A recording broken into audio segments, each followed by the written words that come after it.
नमस्कार विद्यार्थियों, आज हम स्विस संघीय संसद स्विट्जरलैंड की जो व्यवस्थापिका है उसके संदर्भ में आपसे चर्चा करेंगे। स्विस संघीय व्यवस्थापिका जो पहले संघीय सभा के रूप में जानी जाती थी, वर्तमान समय में नए संविधान के अनुसार वह संघीय संसद के रूप में जानी जाती है। स्विस शासन व्यवस्था के अंतर्गत यदि हम देखें तो सरकार के तीनों अंगों में कार्यपालिका, व्यवस्थापिका और न्यायपालिका में जो व्यवस्थापिका अत्यधिक शक्तिशाली दिखाई देती है, लेकिन वह इतनी अधिक भी शक्तिशाली नहीं है जिस प्रकार ब्रिटिश शासन व्यवस्था में ब्रिटिश संसद शक्तिशाली है। वह संपूर्ण प्रभुत्व संपन्न रखती है, शक्ति रखती है। उस प्रकार की जो शक्ति है स्विट्जरलैंड की संघीय संसद के पास नहीं है, लेकिन यहाँ संघात्मक व्यवस्था है, कठोर संविधान है तथा संविधान संशोधन की जो शक्ति है वह अंतिम शक्ति जनता के हाथों में केंद्रित है।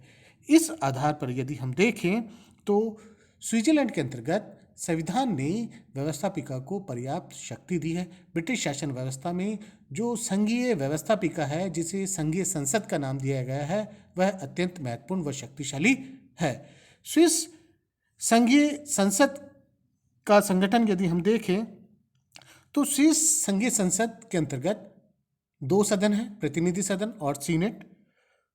पूर्व संविधान में जिसे संघीय सभा का नाम दिया गया था, वह अब संघीय संसद के रूप में परिवर्तित हो गई है। नए संविधान में स्विट्जरलैंड में व्यवस्थापिका को संघीय संसद का नाम दिया गया है। पूर्व संविधान में भी द्विसदनात्मक व्यवस्थापिका थी और वर्तमान समय में भी व्यवस्थापिका की जो द्विसदन है, द्विसदनात्मक व्यवस्थापिका है।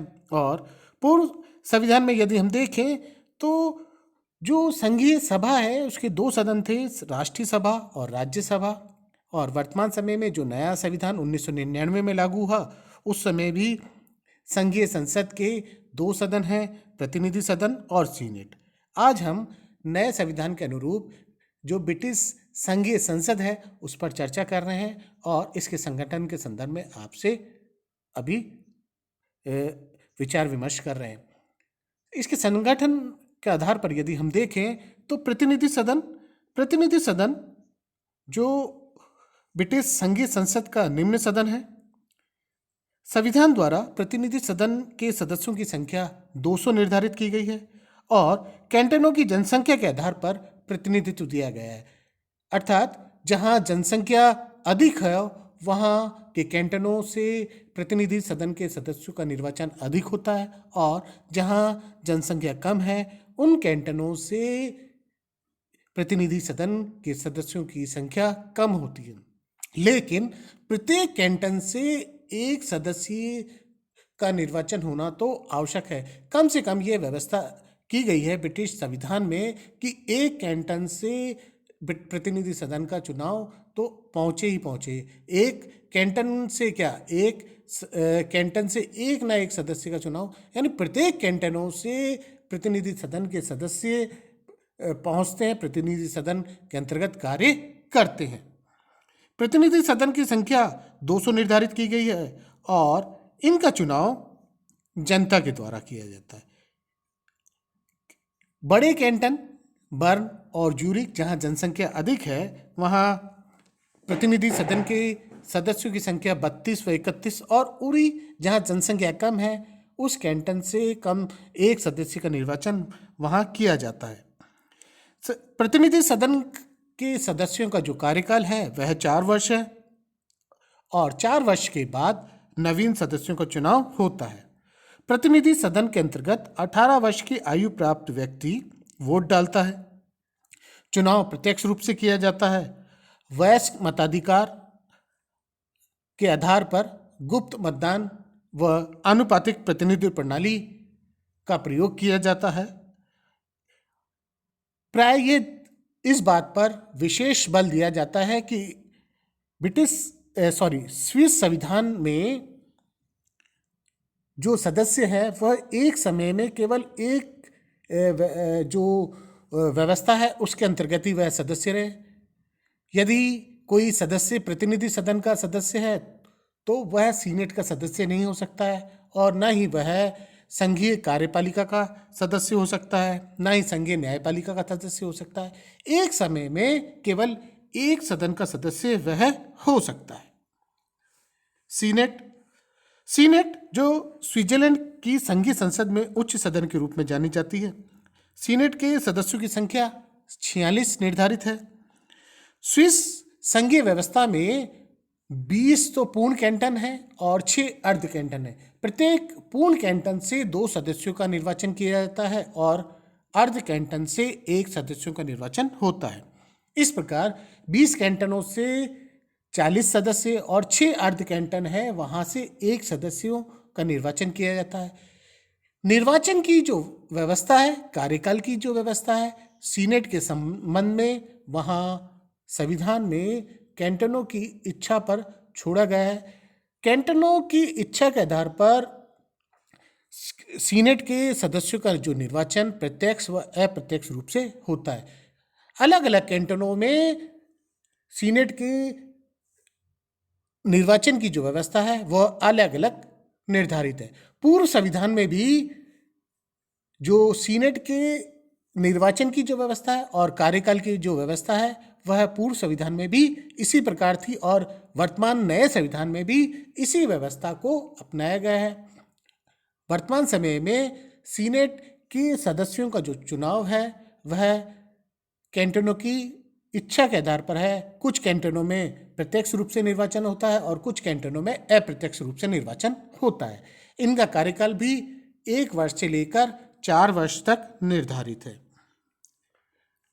निर्वाचन के संबंध में कैंटनों को विशेष महत्व दिया गया है। इसके पीछे यह तर्क दिया गया है कि सीनेट के जो सदस्य हैं वह कैंटन का प्रतिनिधित्व करते हैं, ना कि जनता का। अतः चुनाव के संबंध में और कार्यकाल के संबंध में कैंटनों को शक्ति प्राप्त है। सीनेट के चुनाव एवं कार्यकाल के संबंध में जो भी परिवर्तन है, व्यवस्था है, उन्हें कैंटनों के आधार पर व्यवस्था निर्धारित की गई है और ये जो व्यवस्था है संविधान में पूर्व की भांति अपनाई गई है। अध्यक्ष व उपाध्यक्ष दोनों सदनों में, प्रतिनिधि सदन और सीनेट दोनों सदनों में अध्यक्ष व उपाध्यक्ष भी होता है। दोनों सदनों में जो अध्यक्ष व उपाध्यक्ष होता है, इनका जो चुनाव है दोनों सदनों के सदस्यों के द्वारा किया जाता है। अध्यक्ष का जो कार्यकाल है वह 1 वर्ष का होता है, उपाध्यक्ष का कार्यकाल भी 1 वर्ष होता है और अध्यक्ष पुनः दोबारा अध्यक्ष नहीं बन पाता। ये प्राय व्यवस्था है कि जो सीनेट का अध्यक्ष है या प्रतिनिधि सदन का अध्यक्ष है वह दोबारा अध्यक्ष के तौर पर कार्य नहीं कर पाता है और जो उपाध्यक्ष होता है वो आगे अध्यक्ष का कार्यकाल के तौर पर चुना जाता है। प्राय ये व्यवस्था है कि आगे जो अध्यक्ष बनेगा वो उपाध्यक्ष बनेगा। अध्यक्ष व उपाध्यक्ष जो सीनेट का संचालन करते हैं, प्रतिनिधि सदन का संचालन करते हैं। दोनों सदनों के संचालन की जो व्यवस्था है अध्यक्ष व उपाध्यक्ष के द्वारा की जाती है। सदन की व्यवस्थाओं की देखरेख भी अध्यक्ष व उपाध्यक्ष के द्वारा होती है। अध्यक्ष निर्णायक वोट देने का अधिकारी भी होता है। उसके पास यह शक्ति होती है कि यदि सदन में किसी विषय पर, किसी महत्वपूर्ण विधेयक पर बराबर वोट पड़े तो वह निर्णायक वोट डालता है। बैठक, दोनों सदनों की जो बैठक है वह पृथक पृथक अलग अलग होती है और यदि कोई विषय से संबंधित विधेयक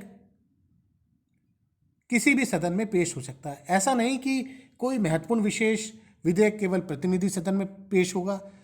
किसी भी विषय से संबंधित जो विधेयक है दोनों सदनों में समान रूप से पेश हो सकता है। संविधान में संयुक्त बैठक का भी प्रावधान किया गया है। संयुक्त बैठक की जो व्यवस्था है वह प्रतिनिधि सदन की अध्यक्षता के द्वारा की जाती है। संयुक्त बैठक प्रतिनिधि सदन के अध्यक्ष के द्वारा ली जाती है और संविधान में संयुक्त बैठक का प्रावधान भी किया गया है। दोनों सदनों की संयुक्त बैठक कब होगी इसके संदर्भ में भी चर्चा की गई है। यदि संघीय सरकार के सदस्य तथा विशेष पदाधिकारियों का निर्वाचन की यदि कोई विशेष विवाद हो, कोई बात करनी हो, तब संयुक्त बैठक का आयोजन किया जा सकता है। संघीय सरकार में के जो सदस्य हैं या विशेष जो पदाधिकारी हैं उनसे संबंधित कोई विवाद उत्पन्न होता है या कोई विशेष महत्व, शक्ति, अधिकार क्षेत्र के संदर्भ में चर्चा की जानी हो तो निश्चित तौर पर संयुक्त बैठक का आयोजन हो सकता है। साथ में संघीय सत्ता की जो क्षेत्राधिकार से संबंधित कोई विवाद उत्पन्न हो या क्षमादान की जो प्रार्थना पत्र हैं उन पर चर्चा की जानी हो तब संयुक्त बैठक का आयोजन किया जा सकता है। इसके अलावा संयुक्त बैठक का आयोजन कोई विशेष कारण हो, कोई विशेष स्विट्जरलैंड में कोई घोषणा करनी हो तो संयुक्त बैठक का आयोजन हो सकता है। और ये जो व्यवस्था है, संयुक्त बैठक की जो व्यवस्था है वह संविधान के अनुरूप होती है। दोनों सदनों में जो गणपूर्ति है वो उसके लिए बहुमत का होना आवश्यक है। और संयुक्त बैठक में जो निर्णय है वो मतदान के द्वारा होता है। संयुक्त निर्णय में जब संयुक्त बैठक आयोजित होगी तो उस आयोजित बैठक में यदि निर्णय मतदान के द्वारा होगा, विशेष यदि कोई बात हो, कोई विशेष कारण हो, विशेष घोषणा करनी हो तब भी संयुक्त बैठक का आयोजन किया जा सकता है। इसके अलावा कोई अति आवश्यक विशेष कानूनों से संबंधित विवाद उत्पन्न हो, इसके अलावा विशेष वित्तीय व्यवस्था की बात करनी हो, कोई विशेष वित्तीय भुगतान करना हो तो दोनों सदनों में अलग अलग बहुमत आवश्यक होता है। संसद की संचालन हेतु संसद की कार्य व्यवस्था के हेतु संसद आयोग है, संसदीय सदस्य कार्य हैं के अलावा संसदीय व्यवस्था की संचालन हेतु संसदीय आयोग, संसदीय सेवा वर्ग भी होते हैं जो संसदीय व्यवस्था को संपादित करते हैं। प्रत्येक सदन में संसदीय आयोग भी होते हैं और ये संसदीय आयोग प्रत्येक विधेयक पर चर्चा करते हैं और प्रत्येक विधेयक की जो व्यवस्था करनी है उन विधेयकों पर चर्चा करनी है, उस विधेयक में क्या विशेष बिंदु हैं उन पर यह प्रकाश संसदीय आयोग के द्वारा डाला जाता है। दोनों सदनों में संसदीय आयोग होते हैं। इसके अलावा संसदीय कार्य व्यवस्था की सहायता हेतु संसदीय वर्ग होते हैं, संसदीय सेवा होती है, ये भी संसदीय व्यवस्था को संपादित करने का कार्य करते हैं। संसदीय जो व्यवस्था है, संसदीय कार्य व्यवस्था की जो भाषा है वो जर्मन, फ्रेंच और इटालियन आदि भाषा में प्रकाशित होती है। आज हमने स्विट्जरलैंड की जो संघीय संसद है, स्विट्जरलैंड की जो व्यवस्थापिका है जिसे संघीय संसद का नाम दिया गया है, उसके संगठन के संदर्भ में चर्चा की। स्विट्जरलैंड की जो संघीय संसद है जिसे द्विसदनात्मक व्यवस्थापिका का रूप दिया गया है और द्विसदनात्मक व्यवस्थापिका के तौर पर यदि हम देखें तो दो सदन है, प्रतिनिधि सदन और सीनेट। प्रतिनिधि सदन निम्न सदन है और सीनेट उच्च सदन है। प्रतिनिधि सदन का चुनाव जनता के द्वारा किया जाता है और सीनेट का जो चुनाव है वह कैंटनों की इच्छा के आधार पर होता है। आज हमने स्विट्जरलैंड की जो संघीय संसद है उसके संदर्भ में आपसे चर्चा की है। धन्यवाद।